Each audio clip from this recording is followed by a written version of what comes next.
Les Lulu Vierges, bienvenue dans votre flash sentimental pour la période septembre-octobre. Nous sommes le 21 septembre, le dernier jour des Vierges.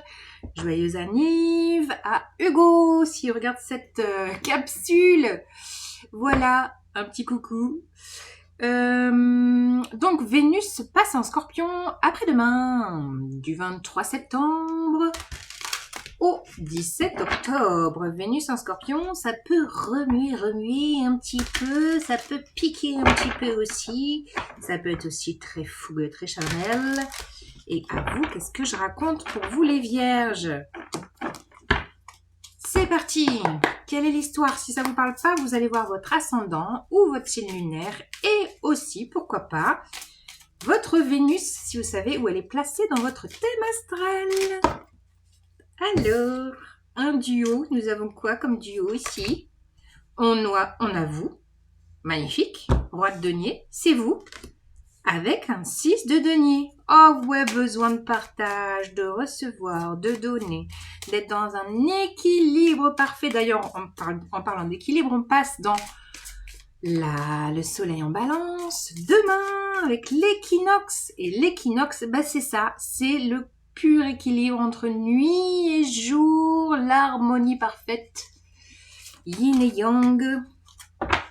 Bref, ça nous dit pas la suite de l'histoire, je ne m'éparpille pas, on reste concentré. Alors, quelle est l'histoire? Maintenant qu'on... Oh, repli émotionnel. Qu'est-ce qui se passe? Ah, vous en avez ras-le-bol de toutes ces coupes vides. C'est pour ça qu'il y a besoin... Ah oui, envie d'engagement, envie de vous établir, envie de stabilité. On a vraiment besoin, je vous sens avoir un grand besoin de vous établir, de vous caler, d'être stable, d'être dans l'équilibre quoi.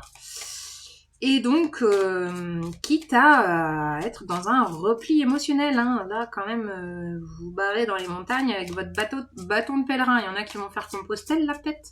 Je sais pas pourquoi je parle de ça. Oh, mais quelle idée! Bon, bref.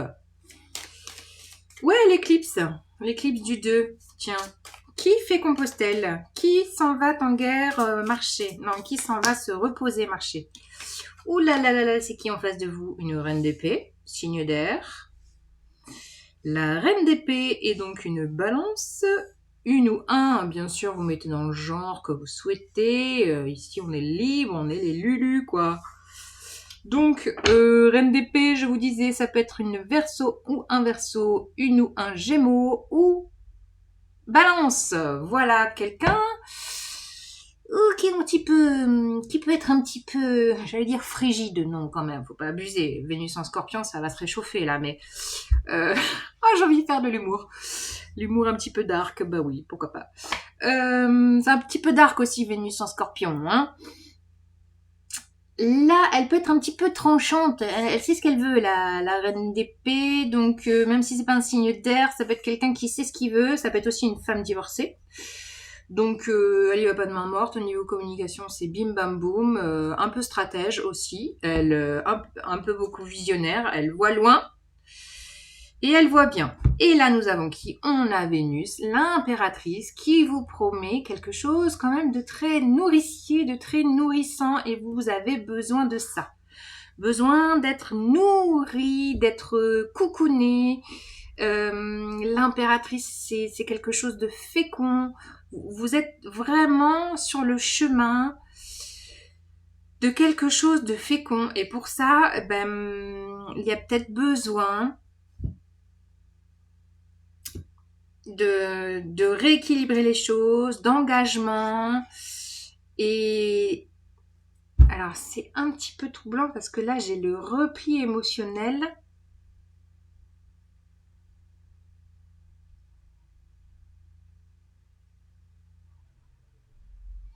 Ouais, on va regarder la suite du message parce que là il y a quand même un repli émotionnel.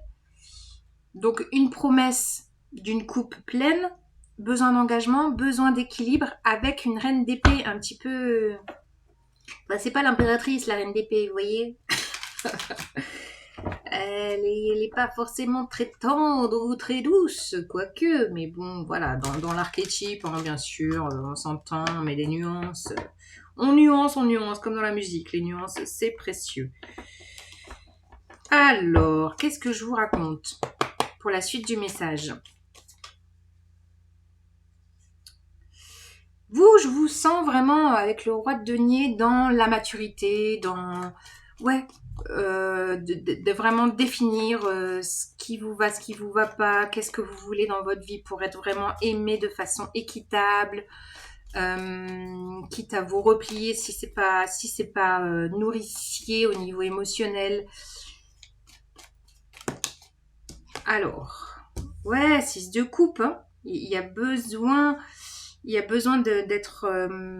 vous êtes peut-être en lien d'âme là, hein. Quelque chose d'émotionnel qui vous remplit votre cœur d'enfant, vous voyez, au niveau émotionnel.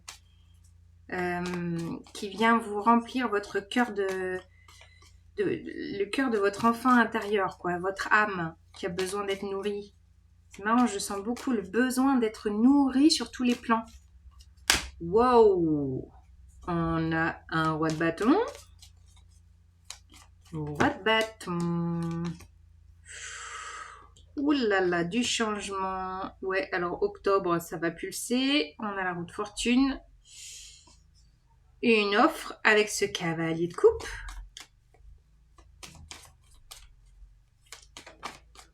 Waouh! Et le magicien qui vient. Et les lovers, les amoureux. Bon, alors là, clairement, il y a un lien d'âme hyper puissant. 6 de coupe, les amoureux, vous êtes cernés là. Vous êtes cernés par du lien puissant, puissant, puissant. Et ça va bouger, bouger. Là, il y a un switch. Je comprends mieux. Le 8 de coupe, vous allez tourner les talons. Il y a un switch qui va se faire parce que il y a peut-être des excuses, une offre d'amour, quelque chose que vous manifestez depuis tellement longtemps que vous allez vous rediriger, en fait. C'est ça que je sens. Vous allez être poussé à vous rediriger, ça y est. Vous allez être poussé à vous rediriger là, alors au mois d'octobre ou alors le 10 octobre, autour du 10 octobre, ou à l'éclipse, là, je vous parlais de l'éclipse, 2 octobre, nouvelle lune en balance, éclipse.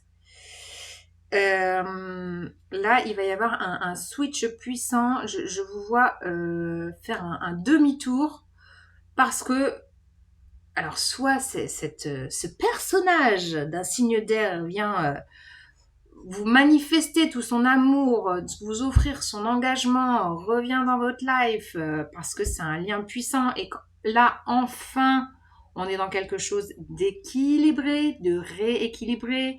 Le yin et le yang, la polarité masculine et féminine sont dans leur puissance. Vous voyez, je vous sens... ça, le roi de bâton, pour moi, c'est aussi l'énergie de votre maturité, votre volonté aussi, l'enthousiasme. C'est comme la flamme, vous voyez, le flambeau que vous avez jamais lâché. Et là, il y a quelque chose qui se passe là. Il y a un switch. Il y a un switch sur un lien hyper fort que vous manifestez, que la personne en face manifeste. Il y a peut-être des excuses, des pourparlers, du pardon. Il y a peut-être du pardon qui se pose pour vous engager de façon plus saine et pérenne.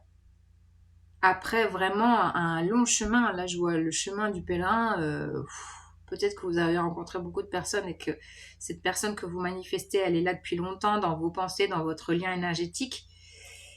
Et là, ça y est quoi. Ça y est, c'est la demande en mariage. Oh, la demande en mariage les gars. Les filles, regardez, cavalier de coupe avec le 4 de bâton. Bon, là, il y a lien d'âme, âme sœur, flamme jumelle. Enfin, là, il y a du love high level. Il y a un gros switch d'énergie. Vous me direz des nouvelles. Vous m'en direz des nouvelles. S'il vous plaît, les vierges. Donc laissez un commentaire, un like si vous voulez une guidance privée avec moi. Vous avez mon mail en barre d'infos. Et salut les Lulus et bonne année Hugo. Ciao ciao.